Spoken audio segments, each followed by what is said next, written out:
रवि लामिछानेलाई गाली गर्दै पूर्व प्रधानमन्त्री केपी शर्मा ओलीले भने स्वतन्त्रका नाममा देश बिगार्ने भडुवादेखि सतर्क रहनुहोस्। पूर्व प्रधानमन्त्री सहितहरूमाथि खनिए रवि लामिछाने कुनै गर्व गर्न लायकको काम छैन। केपी शर्मा ओलीको लान्छना प्रचण्ड र माधव कुमार नेपाल काङ्ग्रेसको भिड। स्वतन्त्रहरू देश भडुवा भएको जिकिर। गठबन्धन सरकार थप 1 वर्ष रहे श्रीलङ्का बन्ने निश्चित भएको नेकपा एमालेका नेता शङ्कर पोखरेलको भनाई। कार्यकर्तालाई गगन कुमार थापाको निर्देशन। काङ्ग्रेसको बहुमत आउने गरी निर्वाचनको तयारीमा लाग्नुहोस्। जलस्तर बढ्दै गएपछि कोशी ब्यारेजका 42वटै ढोका खुलाइयो। वृद्ध भत्ता लिने उमेर पुगेका नेताहरूलाई चुनावमा धक्का लाग्ने निश्चित। प्रतिनिधि सभाको बैठक बस्दै प्रधान चुलेन्द्र शमशेर जबरा विरुद्धको माओवादी प्रस्तावमाथि छलफल हुने। हर्क साम्पाङको अभियानमा माओवादीका नेता सुदन किरातीको एकबद्धता। प्रचण्डलाई साम्पाङको निम्तो। मङ्सिर 4 गते स्थानीय तहको निर्वाचनपछि प्रतिगमन ओलीहरू समाप्त हुने। नेकपा माओवादी केन्द्रका नेता कृष्ण बहादुर मोहराको ठोकुवा। विचार मिल्नेसँग चुनावी गठबन्धन गर्ने डाक्टर बाबुराम भट्टराईको समाजवादी पार्टीको निर्णय। काठमाडौँको बाटोमा फोहोर सफा हुन अझै 1 हप्ता लाग्ने। जनताहरू निकै ठुलो माहारमा। सुदूरपश्चिम लुम्बिनी र कर्णाली प्रदेशमा भारी वर्षाका सम्भावना। सीमा क्षेत्रका समस्याबारे नेपाल र भारतका अधिकारीहरूबीच छलफल। के भयो त्यसबारे पुरा जानकारी। पानीको बहाव बढेपछि कोशी ब्यारेजका निकै धेरै खोलिए ढोका।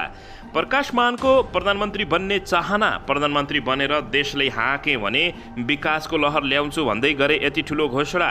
काठमाडौँबाट चुनाव लड्ने डाक्टर सुरेन्द्र केसीको घोषणा। नेकपा एमालेमा गुटैगुट सजिलो छैन टिकट वितरण। सत्ता स्वार्थको भिडले भद्रगोल बन्दै नेपालको राजनीति। के हुँदैछ त यसभित्र पुरा जानकारी। केन्द्रीय पदाधिकारी तथा सदस्यको सम्पत्ति विवरण बुझाउन राजनीतिक दललाई निर्वाचन आयोगको निर्देशन। नेपालमा थप 660 जनामा कोरोना भाइरस सङ्क्रमण पुष्टि। 1 जनाको मृत्यु। नेपाल समाजवादी पार्टीको अध्यक्षमा डाक्टर बाबुराम भट्टराई र यादव चयन। 179 केन्द्रीय समिति। डाक्टर गोविन्द केसीले अगाडि सारे 6 बुँदे माग। पुरा नभए भदौ 12 गतेदेखि अनसनमा बस्ने चेतावनी। एमसिसी एसपीपी र महँगीको विरोधमा धनगढीमा प्रदर्शन। र कर्मचारी चलाउने पक्षमा छैन। नियतमा खोट देखिए दण्डसहित कारबाही हुने। मन्त्री मेटमणि चौधरीको चेतावनी। अब हेर्नुहोस् पुरा समाचार। दर्शक महानुभावहरू नमस्कार। नेपाली न्युज टिभीको न्युज बुलेटिन खबरमा यहाँहरूलाई हार्दिक स्वागत छ। सदाझै आज पनि तपाईँहरू माझ देश तथा विदेशका महत्त्वपूर्ण समाचार अपडेटका साथ उपस्थित भइसकेका छौँ। दर्शक महानुभावहरू हामीलाई तपाईँहरूले कहाँदेखि हेर्दै हुनुहुन्छ नेपाल भए जिल्ला र ठाउँको नाम लेख्नुहोला। यदि विदेशमा हुनुहुन्छ भने आफू रहेको देशको नाम पनि लेख्न नभुल्नुहोला। र हाम्रो च्यानल नेपाली न्युज टिभीलाई अहिलेसम्म पनि सब्सक्राइब गर्नु भएको छैन भने सब्सक्राइब गर्नुहोला। साथै सँगै रहेको बेल आइकनलाई दबाउन पनि नभुल्नुहोला। आउनुहोस् दर्शक महानुभावहरू आजको मुख्य समाचारतर्फ लागौँ। दर्शकबिन नेकपा एमालेका अध्यक्ष तथा पूर्व प्रधानमन्त्री केपी शर्मा ओलीले रवि लामिछानेलाई गाली गर्दै देश बिगार्ने भडुवा भएको टिप्पणी गरेका छन्। शनिबार कार्यकर्ता प्रशिक्षण कार्यक्रममा नेता तथा कार्यकर्तालाई सम्बोधन गर्दै अध्यक्ष केपी शर्मा ओलीले यस्तो गाली गरेका हुन्। उनले स्वतन्त्रको नाममा राजनीति गर्नेहरूलाई देश बिगार्ने भडुवा भएको आरोप लगाउँदै सतर्क रहन अनुरोध गरेका छन्। उनले विश्वका धेरै मुलुकमा पार्टी चाहिने भन्दै तर नेपालमा चाहिँदैन भन्दै स्वतन्त्र भएकाहरूले देश बिगार्न लागेको आरोप लगाएका छन्। उनले पार्टी बिना नीति नेतृत्व राष्ट्रिय विकास राष्ट्रिय भावधार राष्ट्रिय विचार नै नहुने भएकाले स्वतन्त्रहरूले देश चलाउन नसक्ने समेत दाबी गरेका छन्। अध्यक्ष ओलीले एकधार रूपमा अपवादको रूपमा आउनु एउटा कुरा भए पनि स्वतन्त्रले देश जनताको भावना बुझ्न नसक्ने बताएका छन्। एकधार रूपमा अपवादको रूपमा आउनु एउटा कुरा हो। स्वतन्त्रले मेचीको जनताको भावना महाकालीका जनताको भावना र आवश्यकताका राष्ट्रिय विचार राष्ट्रिय भाव राष्ट्रको विकासको अभियान चलाउन सक्छ र भन्दै उनले प्रश्न गर्दै रवि लामिछानेलाई गाली गरेका छन्। उनले रवि लामिछानेलाई रक्षित गर्दै एउटा पत्रकारका रूपमा नचाहिने काम गरेको आरोप लगाएका छन्। एउटा जमातले साथ दियो भन्दैमा लोकतन्त्र ल्याउनका लागि लडेकाहरूलाई अपमान गर्न नपाइने केपी शर्मा ओलीले बताएका छन्। उनले भने एउटा पत्रकार नचाहिने काम गरे अनि एउटा जमातले साथ दियो भनेर पत्रकार नेता भएर कुदेको छ अनि लोकतन्त्र ल्याउने नेताहरूलाई अपमान गरेको भन्दै यो देश बिगार्ने भडुवा भएको उनले टिप्पणी गरेका छन्। दर्शकबिन यता भने राष्ट्रिय स्वतन्त्र पार्टीका अध्यक्ष रवि लामिछानेले ठुला पार्टी र नेताहरूबाट देशमा परिवर्तन सम्भव नभएको बताएका छन्। देशमा 6 जना प्रधानमन्त्री हुँदा पनि कुनै गर्व गर्न लायकको काम नभएको भन्दै उनले सचेत नागरिकले विकल्प खोज्ने बेला आएको बताएका छन्। राष्ट्रिय स्वतन्त्र पार्टीको लुम्बिनी प्रदेश भेलालाई सम्बोधन गर्दै शनिबार बुटवलमा अध्यक्ष रवि लामिछानेले अब यस्ता काम नगर्ने, पूर्व प्रधानमन्त्री र ठुला भनिएका पार्टी र नेतालाई जनताले चिन्ने बेला आएको बताएका छन्। ठुला पार्टीहरूले जनतालाई पटक झुक्कै राखेको बताउँदै उनले यसपटक त्यस्ता झुटको पछाडि नलाग्न जनताहरूलाई आग्रह गरेका छन्। 6 जना पूर्व प्रधानमन्त्री जिउँदो भएको देशमा के भयो भनेर प्रश्न समेत गर्न नागरिकलाई आग्रह उनले गरेका छन्। दर्शकबिन यसैबीच यता एमसीसी तथा एसपीपी सम्झौताको खारेजी, चर्को महँगी नियन्त्रण तथा नेपाल कम्युनिस्ट पार्टीसँगको 3 बुँदे सहमति कार्यान्वयनको माग गर्दै धनगढीमा संयुक्त विरोध प्रदर्शन भएको छ। 4 दलीय कार्यगत एकता गरेका नेत्रविक्रम चन्द विप्लव नेतृत्वको नेपाल कम्युनिस्ट पार्टी, वैज्ञानिक समाजवाद कम्युनिस्ट पार्टी, नेपाल ऋषि कटेल नेतृत्वको Nepal communist party, Nepal communist party, माओवादी समाजवादीको आयोजनामा संयुक्त विरोध प्रदर्शन भएको हो। धनगढीको ट्राफिक चौराहाबाट सुरु भएको विरोध प्रदर्शन मुख्यमन्त्री कार्यालयको गेटमा गएर कोरड सभामा परिणत भएको थियो। कोरड सभालाई सम्बोधन गर्दै वैज्ञानिक समाजवादी कम्युनिस्ट पार्टी नेपालका केन्द्रीय सदस्य श्याम फुयालले राज्यले चर्को महँगी नियन्त्रण गर्नुको साटो कालोबजारीलाई संरक्षण गरिरहेको बताउँदै त्यसका विरुद्ध आफूहरू सडकमा आउनु परेको बताएका छन्। एसपीपी र एमसीसी समेत खारेज हुनुपर्ने उनले बताएका हुन्। दर्शकबिन यसैबीच यता चिकित्सा शिक्षामा अभियन्ता रहेका डाक्टर गोविन्द केसीले सबै सरकारी अस्पतालहरूको दरबन्दी तत्काल हालको शय सङ्ख्या अनुसार बढाउन माग गरेका छन्। डाक्टर गोविन्द केसीले शनिबार धरानबाट एक प्रेस विज्ञप्ति जारी गरी तोकिएको दरबन्दी अनुसारको क्षमताभन्दा बढी शयमा चलिरहेका सरकारी अस्पतालहरूको दरबन्दी बढाउन माग गरेका हुन्। यो सहित डाक्टर गोविन्द केसीले 6 बुँदे माग अगाडि सारेका छन्। आफूले उठाएको माग पुरा नभएर भदौ 12 गतिबाट अनसन बस्ने डाक्टर गोविन्द केसीले बताएका छन्। स्वास्थ्य विज्ञान प्रतिष्ठान सम्बन्धी छाता ऐन जारी गर्नुपर्ने, सार्वजनिक पदमा बस्नेहरूको स्वार्थको द्वन्द्व रोक्न तत्काल कानुनी व्यवस्था गर्नुपर्ने, प्रतिष्ठा र विश्वविद्यालयका पदाधिकारी नियुक्तिको मापदण्डसहित ऐनको व्यवस्था गर्नुपर्ने लगायतका डाक्टर गोविन्द केसीका माग रहेका छन्। दर्शकबिन यसैबीच यता नेपाल समाजवादी पार्टीको प्रथम पूर्ण बैठक सम्पन्न भएको छ। ललितपुरमा शनिबार बसेको पार्टीको पहिलो बैठकले केन्द्रीय पदाधिकारीको टुङ्गो लगाएको छ। बैठकले अध्यक्षमा डाक्टर बाबुराम भट्टराई र महेन्द्र राय यादवलाई चयन गरेको छ। पार्टीको पहिलो वरियताको अध्यक्षमा डाक्टर बाबुराम भट्टराई र दोस्रो वरियताको अध्यक्षमा महेन्द्र राय यादव रहने गरी पार्टीको नेतृत्व चयन गरिएको हो। त्यसै बैठकले सह-अध्यक्षमा तेस्रो वरियतामा गङ्गानारायण श्रेष्ठलाई बनाएको छ भने उपाध्यक्षमा हिसिला यामी, भक्तबहादुर थापा, दुर्गा सेव र महासचिवमा रमेश प्रसाद यादव बनाएको जानकारी प्राप्त भएको छ। दर्शकबिन यसैबीच यता नेपालमा पछिल्लो 24 घण्टामा 660 जनामा कोरोना भाइरस सङ्क्रमण थपिएका छन्। स्वास्थ्य तथा जनसङ्ख्या मन्त्रालयका अनुसार कुल 4682 परीक्षण गर्दा 660 जनामा कोरोना भाइरस सङ्क्रमण पुष्टि भएको हो। मन्त्रालयको अनुसार पछिल्लो 24 घण्टामा 444 जनामा कोरोना भाइरस सङ्क्रमण पुष्टि भएका छन्। पछिल्लो 24 घण्टामा कोरोना सङ्क्रमणका कारण 1 जनाको मृत्यु भएको छ। हाल देशभर कोरोना सक्रिय सङ्क्रमितको सङ्ख्या 5641 जना रहेको स्वास्थ्य तथा जनसङ्ख्या मन्त्रालयले जानकारी दिएको छ। दर्शकबिन यसैबीच यता नेपालको राजनीति सत्ता स्वार्थको भिडले भद्रकोल देखिएको हो। राजनीतिको नयाँ रूप देख्दा हाम्रो देशको राजनीतिलाई रङ्गीन भन्न मन लागेको छ। राजनीतिको नेतृत्व फेरिएर रङ्गीन भने भएको होइन। नेतृत्व उही छ, प्रक्रिया फरक छ। रोए जस्तो पनि उही गर्ने, कुटे जस्तो पनि उही गर्ने, जनता झुक्क्याउने खेल। आयो दसैँ फेरि मङ्सिरमा, गयो दसैँ फेरि वैशाखमा। प्रतिनिधि सभा र प्रदेश सभाको निर्वाचन गराउने श्रेय उही पुराना बुढालाई जान लागेको छ। डडेलधुराका बुढा बोली स्पष्ट छैन। यिनै फास्ट ट्र्याकमा नागरिकता विधेयक ल्याए, नेपालीहरूले नचाहेको एमसीसी पास गराए। यसैबीच आफ्नालाई मात्रै होइन अरूलाई पनि भित्रभित्रै गोटी चाल्न खप्पिन्छन् यिनी भने एमसीसीमा जिल्लाए नेपाललाई। एसपीपीमा हालत उही छ। माइतीको राखी बाँधेको खेर जाने कुरै भएन। दर्शक महानुभावहरू, ठुला देशका नेताहरू पद छोडेपछि नोकरी खोज्दै हिँड्छन्, देश बनाउँछन्। देशका नेता आफूहरू गरिबमै रहन्छन्। हाम्रा नेता या त पदलाई घाटसम्म नै लैजान्छन्, या त नसकेपछि सेयर लगानी कम्पनीका मालिक या त विदेशी राजदूत हुन खोज्छन्। दर्शकबिन, धनी नै बन्न खोज्छन्। अन्यत्र देशमा जस्तो राजनीतिलाई सेवाका रूपमा हेर्ने चलन छैन। यो नेपालमा देश बिगारेर पनि आफू भने सप्रिन्छन्।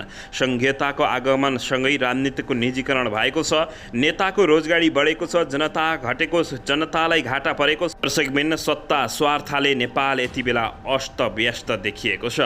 दर्शकबिन, यसैबीच यता नेपाली काङ्ग्रेसका नेता प्रकाशमान सिंहले आफूलाई प्रधानमन्त्री बन्ने इच्छा भएको र देशमा विकासको लहर चलाइदिने उल्लेख गरेका छन्। नेपाली काङ्ग्रेसका नेता प्रकाशमान सिंहले प्रधानमन्त्री बनेर देशको विकास गर्ने चाहना प्रकट गरेका छन्।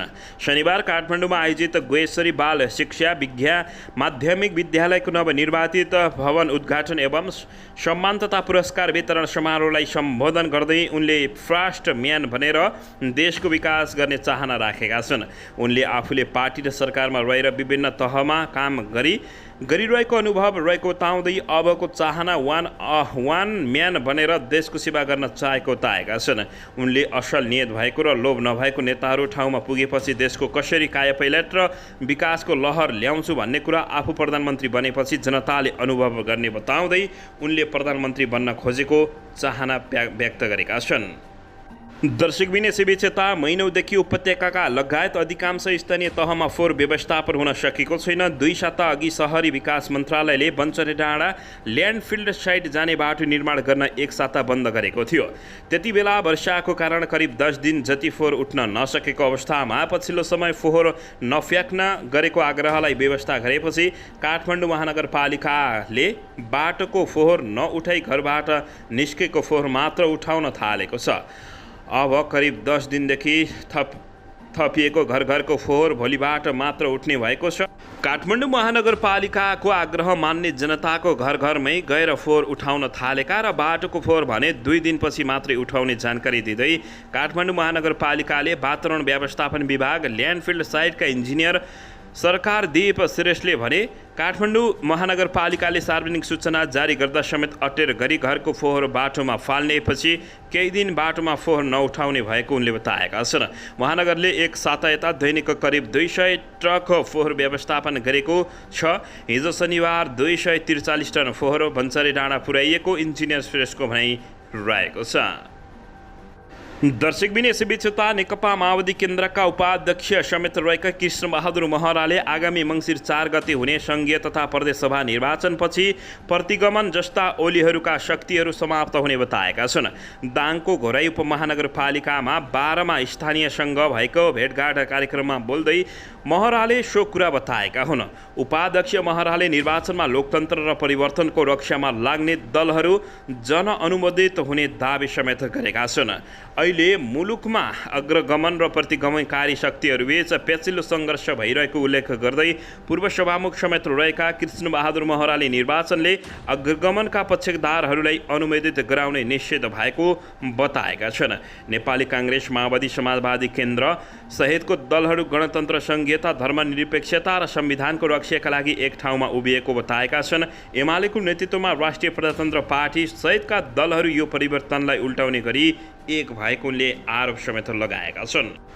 दर्शकबिन, यसैबीच प्रतिनिधि सभाको बैठक आज बस्दैछ। सांसद सचिवालयका अनुसार आज 11 बजे बस्न लागेको बैठक बताइएको छ। आजको बैठकमा प्रधान न्यायाधीश चोलेन्द्र शमशेर राणा विरुद्ध दर्ता भएको महाभियोगको प्रस्तावमाथि छलफल अगाडि बढाइने सम्भावित कार्यसूची रहेको छ।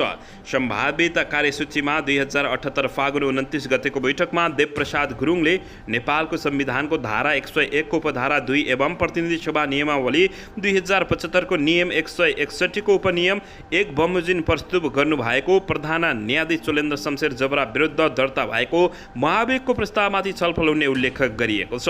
त्यस्तै बैठकमा राष्ट्रपति कार्यालयबाट पास भई आएका विभिन्न विधायक प्रमाणीकरणबारे सभामुखले जानकारी गराउने कार्यसूची पनि समावेश रहेको छ। प्रधानमन्त्री शेरबहादुर देउवाले महालेखा परीक्षाको सीट औँ वार्षिक प्रतिवेदन 2079 पेश गर्ने लगायतका सम्भावित कार्यसूची रहेको सचिवालयले जानकारी समेत दिएको छ। दर्शकबिन यसैबीच यता पूर्व प्रधानमन्त्री केपी शर्मा ओलीले लान्छना लगाउँदै प्रचण्ड माधव कुमार नेपाल काङ्ग्रेसको वीण स्वतन्त्रहरूले देश भणुवा भएको बताएका छन्। गठबन्धन सरकार थप 1 वर्ष रहे श्रीलङ्का भन्ने निश्चित भएको नेकपा एमालेका नेता शङ्कर पोखरेलले अभिव्यक्ति दिएका छन्। कार्यकर्तालाई नेपाली काङ्ग्रेसका नेता गगन कुमार थापाले निर्देशन दिँदै काङ्ग्रेसको बहुमत आउने गरी निर्वाचनको तयारीमा लाग्न निर्देशन दिएका हुन्। जलस्तर बढ्दै गएपछि कोशी ब्यारेजका 42 ढोका खुलाइएको छ। वृद्ध भत्ता लिने उमेर पुगेका नेताहरूलाई यो चुनावमा भने सकस र धक्का दिने पक्का देखिएको छ। प्रतिनिधि सभाको आजको बैठक बस्दैछ। यता भने नेकपा माओवादी केन्द्रका पोलिट ब्युरो सदस्य तथा भोजपुर जिल्लाका सङ्घीय सांसद सुदन किराँतीले धरान उपमहानगरपालिकाको मेयर हर्क सम्पाङको अभियानमा एकबद्धता जनाएका छन् भने हर्क सम्पाङले पुष्पकमल दाहाल प्रचण्डलाई निम्तो समेत गरेका छन्। दर्शक महानुभावहरू यसैबीच यता विचार मिल्नेसँग चुनावी गठबन्धन गर्ने समाजवादी अर्थात् डाक्टर बाबुराम भट्टराईको पार्टीले अभिव्यक्ति दिएको छ। सुदूरपश्चिम लुम्बिनी र कर्णाली प्रदेशमा भारी वर्षाको सम्भावना रहेको छ। उच्च सतर्कता अपनाउन आग्रह गरिएको छ। दर्शकबिन यसैबीच यता नेपाल भारतका सीमावर्ती क्षेत्रमा हुने अपराध तथा तस्करी नियन्त्रणमा थप कडाइ हुने र सीमा क्षेत्रका समस्याबारे नेपाल र भारतका अधिकारीहरूबीच छलफल भएको छ। दर्शक महानुभावहरू यसैबीच यता राजनीतिक विश्लेषक समेत रहेका डाक्टर सुरेन्द्र केसीले राजनीतिमा रवि लामिछानेको स्ट्यान्ड नै नपुगेको टिप्पणी गर्दै काठमाडौँबाट चुनाव लड्ने डाक्टर सुरेन्द्र केसीले बताएका छन्। दर्शकबिन यसैबीच यता सरकारले प्रतिनिधि सभा र प्रदेशसभाको चुनावको मिति घोषणा गरेसँगै सत्तारूढ दल गठबन्धनमा सिट बाँडफाँडको भागभण्डा र निकै पेचिलो देखिएको छ। यता भने एमालेमा गुटै गुट देखिएको छ। टिकट वितरण गर्न समेत भद्रगोल देखिएको छ। नेपालमा सत्ता स्वार्थले भिडले भद्रगोल मचाएको छ भने केन्द्रीय पदाधिकारी तथा सदस्यको सम्पत्ति विवरण बुझाउन राजनीतिक दललाई निर्वाचन आयोगले निर्देशन दिएको छ। यता भने शहरी विकास मन्त्री मेटमणि चौधरीले आफू कर्मचारी चलाउने पक्षमा नरहेको र नियतमै खोट देखिए दण्डसहित कारबाही गर्ने चेतावनी दिएका छन्। दर्शकबिन यसैबीच यता सल्यानमा जङ्गली च्याउ खाँदा एक बालिकाको मृत्यु भएको छ भने कैयौँ बिरामी परेका छन्। शारदा नगरपालिका 4 साइकल दमकी 4 वर्षीय जोसना बस्नेतको उपचारको क्रममा मृत्यु भएको हो। जिल्ला प्रहरी कार्यालयका प्रमुख डिएसपी सुमित खड्काका अनुसार प्रादेशिक अस्पताल सुर्खेतमा उपचारका क्रममा शनिबार दिउँसो 12:30 बजेतिर बालिकाको मृत्यु भएको हो। उनको जिल्ला अस्पताल सल्यानमा उपचार भए सम्भव नभएपछि शनिबार बिहान 7:15 बजेतिर प्रादेशिक अस्पताल सुर्खेतमा रिफर गरिएको थियो। शुक्रबार बेलुका जङ्गलबाट च्याउ घरमा ल्याई पकाएर खाएका मध्ये 40 वर्षीय मिना बस्नेत, उनकी छोरी 25 वर्षीय पवित्रा बस्नेत, सोही ठाउँका किशोर बस्नेत र उनका 9 वर्षीय छोरा जोन बस्नेत बिरामी रहेका छन्। मृतक बालिका पनि किशोरीकी छोरी रहेको डिएसपी खड्काले बताएका छन्। जङ्गली च्याउको तरकारी खाएका उनीहरू बिरामी परे पनि शनिबार बिहान 6 बजेतिर मात्रै जिल्ला अस्पताल सल्यानमा उपचारका लागि लगिएको थियो। जोन बस्नेत र जोसन बस्नेतलाई थप उपचारका लागि सुर्खेत रिफर गरिएको छ, जसमध्ये जोसनको मृत्यु भएको छ। जोनको भने सुर्खेतमा उपचार जारी रहेको छ। त्यस्तै बिरामी मध्ये मिना बस्नेत र पवित्रा बस्नेतलाई थप उपचारका लागि नेपालगञ्ज रिफर गरिएको डिएसपी खड्काले जानकारी दिए। दर्शकबिन यसैबीच यता पहिलो पुस्ताका नेताहरूको बहिर्गमन र नयाँ पुस्ताको दाबी स्वाभाविक भएको गगन कुमार थापाले बताएका हुन्। नेपाली काङ्ग्रेसका महामन्त्री समेत रहेका गगन कुमार थापाले पहिलो पुस्ता नेता अर्थात् बुढा नेताहरूलाई राजनीतिबाट सम्मानजनक बहिर्गमन गराएर पछिल्लो पुस्ताले नेतृत्वमा दाबी गर्नु स्वाभाविक भएको दाबी गरेका छन्। आगामी निर्वाचनपछि नेपाली काङ्ग्रेस सरकारमा रहेको अवस्थामा आफूले त्यसको नेतृत्व लिनेबारे पार्टीभित्र छलफल चलाइरहेको समेत उनले जानकारी दिएका छन्। इकोनोमिक डिस्कसन फोरमले शनिबार काठमाडौँमा आयोजना गरेको नेपालको आर्थिक भविष्य र समुन्नत नेपालको खाका विषयका कार्यक्रममा बोल्दै उनले आफूले प्रतिनिधि सभा सदस्य र मन्त्रीका रूपमा अनुभव लिइसकेकाले सरकारको नै नेतृत्व लिन चाहेको बताएका छन्। मैले प्रतिनिधि सभा सदस्य र मन्त्रीका रूपमा अनुभव लिए, यो अनुभवले मलाई नेतृत्व लिन सघाउँछ भन्ने लागेको छ। थापाले भने अब पहिलो त्यहाँका नेतालाई सम्मानजनक बहिर्गमन गर्नुपर्छ गर्नुपर्छ भनेर पार्टीभित्र बहस पनि सुरु भएको बताएका छन्। पछिल्लो पुस्ताले अब नेतृत्व लिने बारे पार्टीभित्र एक तहसम्म छलफल गरिसकेको बताएका छन्। आफूले मात्र नभई दोस्रो पुस्ताका जुनसुकै नेताले नेतृत्व लिन चाहेको खण्डमा त्यसलाई सकारात्मक रूपमा लिनुपर्ने उनको भनाइरहेको छ। हामी बीचमै पनि प्रतिस्पर्धा हुन सक्ने अवस्था रहला, तर दोस्रो पुस्तालाई नेतृत्व दिलाउन प्रयास गर्छु, उनले बताएका छन्। दर्शकबिन यसैबीच नेकपा माओवादी केन्द्रका अध्यक्ष पुष्पकमल दाहाल प्रचण्डले विदेशमा रहेका नेपालीलाई मतदानको अधिकार दिने विषयमा छलफल चलिरहेको बताएका छन्। जापानको फुकुओकाओमा आयोजित नेपाल फेस्टिभल 2022 को उद्घाटन गर्दै अध्यक्ष प्रचण्डले विदेशमा रहेका नेपालीलाई मतदानमा सहभागी गराउने विषयमा महत्त्वपूर्ण छलफल भइरहेको बताएका छन्। उनले विदेशमा रहेका नेपालीको ज्ञान, सिप, अनुभव र पुँजीलाई मुलुक निर्माणमा परिचालन गर्न सकिने र त्यसका लागि आफूहरू प्रयासरत रहेको पनि बताएका छन्। नेपाल र जापान बीचको सम्बन्ध पुरानो रहेको भन्दै उनले 120 वर्षदेखि नेपाली विद्यार्थी जापानमा अध्ययन गरिरहेको समेत बताएका छन्। नेपालको वैदेशिक र आर्थिक विकासका लागि पुर्याइएको सहयोगप्रति पूर्व प्रधानमन्त्री समेत रहेका दाहालले जापान सरकारलाई विशेष धन्यवाद दिएका छन्। दातृ देशका रूपमा जापान नेपालका लागि महत्त्वपूर्ण रहेको उल्लेख गर्दै उनले नेपाल जापान सहयोगलाई थप विस्तारका लागि समेत महत्त्वपूर्ण भूमिका खेल्ने विश्वास व्यक्त गरेका छन्। दर्शकबिन यसैबीच नेकपा माओवादीको कार्यवाहक अध्यक्षको जिम्मेवारी नेता नारायण काजी श्रेष्ठले पाएका छन्। अध्यक्ष पुष्पकमल दाहाल प्रचण्ड 5 दिने भ्रमणका लागि जापान गएपछि वरिष्ठ उपाध्यक्ष श्रेष्ठले कार्यवाहक अध्यक्षको जिम्मेवारी पाएका हुन्।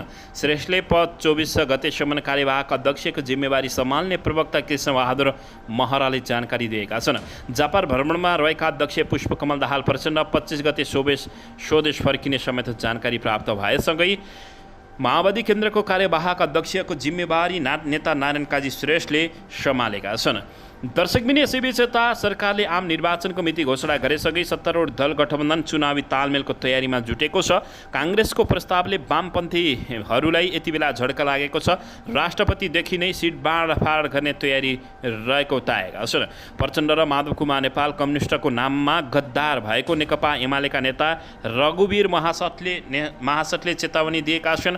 गठबन्धनको चुनावी रणनीतिमा शीर्ष नेताहरूलाई जिताउन पुसअप गरिएको छ भने शक्तिको आधारमा सिट बाँडफाँड हुने देखिएको जानकारी प्राप्त भएको छ।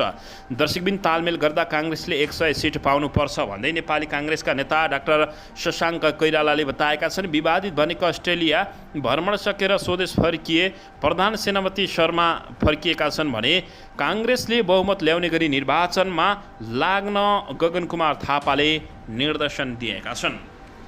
दर्शकबिन एका बिहानै काठमाडौँमा निकै ठुलो भूकम्पको धक्का महसुस भएपछि मानिसहरूको भागाभाग भएको छ।